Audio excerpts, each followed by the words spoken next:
পূজা দিলাম বন্ধুরা, পূজা দেওয়া হইল, এই যে পূজা দেওয়া হইল।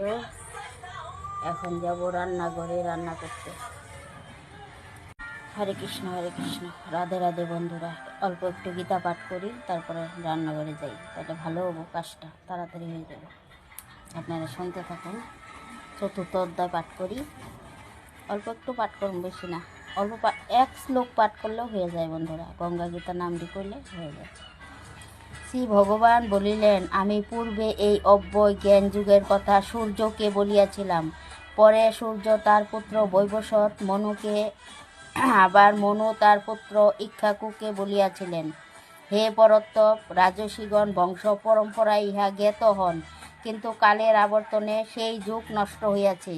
তুমি আমার ভক্ত ও সখা, সেজন্য তোমাকে সেই পুরাতন গুহ্যতত্ত্ব জ্ঞান যুগের বিষয় বলিলাম।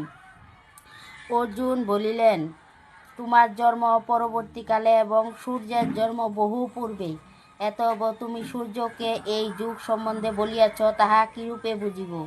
শ্রী ভগবান বলিলেন, হে অর্জুন, আমারও তোমার জন্ম বহুবার হইয়া গিয়াছে। অর্জুন রে কইতেছে, আমার আর তোমার জন্ম বহুবার হয়ে গিয়েছে। আমি তাহা বিদ্যাশক্তির প্রভাবে সবই জানি। ভগবান শ্রীকৃষ্ণ বিদ্যাশক্তির দ্বারাই সবই জানে, কিন্তু তুমি অবিদ্যায় আচ্ছন্ন থাকায় তাহা জানো না। তুমি অবিদ্যায় আচ্ছন্ন থাকায় তুমি জানো না।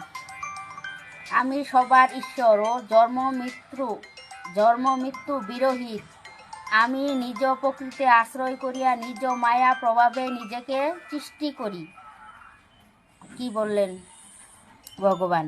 আমি সবার ঈশ্বর ও জন্ম মৃত্যু বিরহিত। ভগবান জন্ম মৃত্যু বিরহিত।